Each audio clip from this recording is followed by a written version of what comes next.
তারেক রহমান। ধন্যবাদ।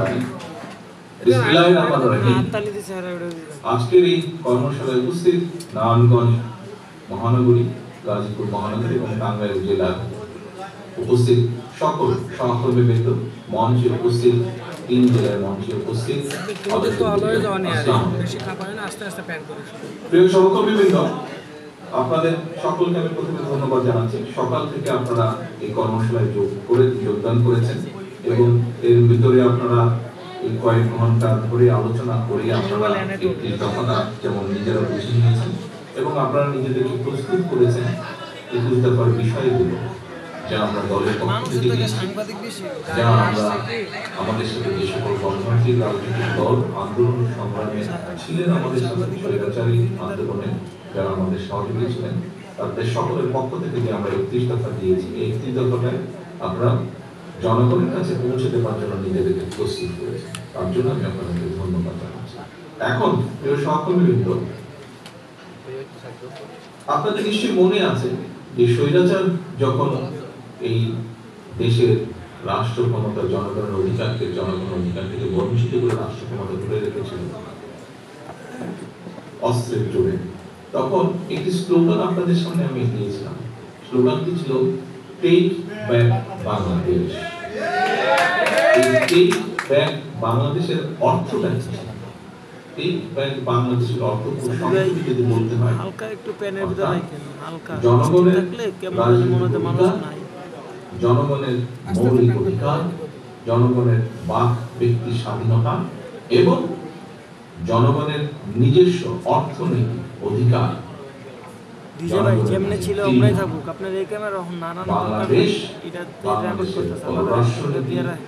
বাংলাদেশের অর্থনীতি, বাংলাদেশের সমাজ ব্যবস্থা, বাংলাদেশের রাজনীতি, বাংলাদেশের বিচার ব্যবস্থা, যাই বলি না কেন কি হবে সেটি বাংলাদেশের মানুষ সিদ্ধান্ত নেবে, বাংলাদেশের মানুষ ঠিক করবে।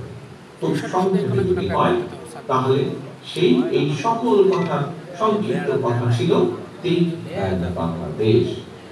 টেক ব্যাক বাংলাদেশের প্রথম যে অধ্যায়টা ছিল, অর্থাৎ স্বৈরাচারের পতন অথবা স্বৈরাচারের পলায়ন, এইটিতে সাফল্য অর্জন করা।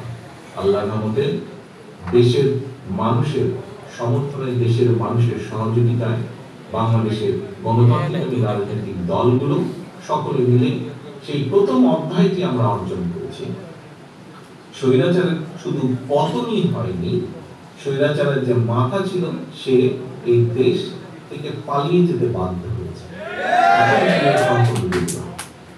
15 বছর 16 বছর ধরে সেই ফ্যাসিস্ট বলি, স্বৈরাচার বলি, দুর্নীতিবাদ বলি, যাই বলি না কেন, অর্থাৎ যারা শুধু নিজেদের স্বার্থ হাসিলের জন্য, নিজেদের আখের গোছানোর জন্য তাদের প্রভু, ভিনদেশে যে তাদের প্রভু, তাদেরকে খুশি করার জন্য যেভাবেই বলি না কেন দেশটাকে সম্পূর্ণ ধ্বংস করে দিয়ে দিয়েছে। সেটি অর্থনৈতিক ভাবে হোক, সেটি প্রশাসনে হোক, সেটি দেশের শিল্প, ব্যবসা, বাণিজ্য, দেশের ঐতিহ্য, শিক্ষা, যাই বলি না কেন, দেশের স্বাস্থ্য ব্যবস্থা, সবকিছুকে ধ্বংস করে দিয়ে গেছে। আজকে সারাদিন আপনারা যে আলোচনাগুলো করেছেন, আপনাদের সামনে মঞ্চে যে আমাদের আলোচক আছেন যারা ঢাকা থেকে গিয়েছেন, আপনাদের সামনে যে সবকিছু তুলে ধরেছেন, আপনারা, আমি এখানে আপনাদের সাথে যোগদান করার পরেও বিভিন্ন সহকর্মী যে বিভিন্ন প্রশ্ন করেছেন, সকল বিষয় কি ছিল? সকল বিষয় ছিল দেশের মানুষের বেকার সমস্যা, যারা বেকার। সকল বিষয়ে আলোচনার মূল লক্ষ্য ছিল দেশের মানুষের স্বাস্থ্য, নারীদের স্বাধীনতা বা নারীদেরকে স্বাবলম্বী করা, দেশের ভবিষ্যৎ প্রজন্মদের শিক্ষা ব্যবস্থা, এই নিয়ে আপনাদের কিন্তু আলোচনা ছিল। অর্থাৎ আপনারা আজকে সারাদিন সময়টা ব্যয় করেছেন দেশের জন্য, দেশের মানুষের জন্য। দেখুন, আমি গতকালকে একটি কথা বলেছি, এখানে আমরা যারা উপস্থিত আছি আমরা সকলে একজন রাজনৈতিক কর্মী। একটি রাজনৈতিক দলের বা একজন রাজনৈতিক কর্মীর সবচেয়ে বড় সফলতা হচ্ছে আপনার প্রতি যখন মানুষের বিশ্বাস থেকে আস্থা থাকে, আপনার প্রতি একজন রাজনৈতিক কর্মী হিসাবে অথবা আপনি একজন রাজনৈতিক দল হিসেবে আপনার পিছে যখন মানুষের লম্বা লাইন থাকে, আপনার মিছিলটি যখন বড় হয়, আপনার জনসমাবেশটি যখন বড় হয়, এটি জনগণের আপনার প্রতি যে আস্থা বা বিশ্বাস আছে তার একটি প্রতিফলন সম্পূর্ণ। কিন্তু ভোটের মাধ্যমে, গণতান্ত্রিক বিশ্বে ভোটের মাধ্যমে জনগণের সমর্থন পাওয়াটা হচ্ছে সভ্য সমাজে জনগণের সমর্থন পাওয়াটাই হচ্ছে জনগণের আস্থা বিশ্বাসের প্রতীক বা প্রতিফলন। কাজেই সহকর্মীবৃন্দ, আমরা যদি এইভাবে দেখি যে আপনাদের পেছনে আপনারা যখন বের হন, কোনো কর্মসূচি নিয়ে বের হন, আপনাদের পিছনে মিছিলে মানুষের যে সমাবেশ থাকে, আমাদের সমাবেশগুলোতে মানুষের যে ভিড় থাকে, সেটির মাধ্যমে একটি আস্থা প্রকাশ পেয়েছে, জনগণের আস্থা। কিন্তু আরেকটি আস্থা, যেটি বিশ্বের গণতান্ত্রিক আস্থা বা ভোট হিসাবে বিবেচিত, সেই ভোটের আস্থাটি আমাদেরকে অর্জন করতে হবে। সেই ভোট গ্রহণ অনুষ্ঠানটি হয় এবং সেই ভোট গ্রহণ অনুষ্ঠানটি আস্থা অর্জন করতে শুধু তো মুখের কথা বললে আমরা দেশের জন্য, রাষ্ট্রের জন্য, মানুষের জন্য কি করতে চাই, মানুষ এটি জানতে চায়। আপনারা এই যে প্রশ্ন করেছেন যে আচ্ছা এটা কি হবে, এটা কি হবে, কেন? এই জন্যই প্রশ্ন আমরা করেছেন। আপনারা কি শুধু নিজেদের জানতে চেয়েছেন? শুধু নিজেদের জানার জন্য আপনারা এই জন্য জানতে চেয়েছেন কারণ এই কথাগুলো মানুষের সাথে আপনাদের ভয়।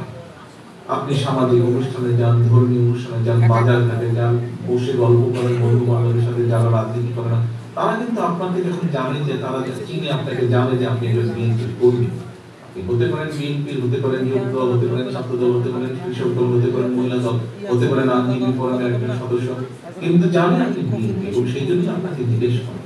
এবং জিজ্ঞেস করার আরেকটি কারণ আছে এবং তারই প্রতিফলন হিসেবে কিন্তু আপনারা আজকে আমাদেরকে জিজ্ঞেস করেছেন, আমাকে জিজ্ঞেস করেছেন যে এই হলে কি করবো, আমরা কি করবো। এবং আপনাকে জিজ্ঞেস করার আরেকটি কারণ হচ্ছে যে আপনি শুধু না, আপনি সামগ্রিকভাবে দল, এই দলের উপরে মানুষ আস্থা বিশ্বাস রাখে বলেই কিন্তু জিজ্ঞেস করে আচ্ছা তোমরা এটার কি করবা, তোমরা ওটার কি করবা, তোমরা এই হলে কি করবা, সেই জন্যই জানতে চাই। এখন সহকর্মীরা ওই যে যেটা বললাম, আস্থার একটা পর্যায়ে আমরা আছি, কিন্তু এই আস্থার পর্যায়টাকে তো আমাদের ধরে রাখতে হবে, তাই না, যাতে আপনি ভোট পর্যন্ত যেতে পারেন। এবং এখানে আরেকটি বিষয় আছে, আগামী ভোটই কিন্তু শুধু ভোট না। এখানে হয়তো অনেকে বলছেন যে আপনারা এই অনুষ্ঠানের বাইরে অনেক ব্যক্তি আছেন যারা হয়তো আমার কথা শুনে বলবেন যে কি কারণে শুধু ভোট ভোট ভোট কথা বলছেন। এই হ্যাঁ, আমরা তো ভোটের কথা বলবো, আমরা তো রাজনীতি করি, আমরা একটি রাজনৈতিক দল, ভোটের কথা বলবো, এটা তো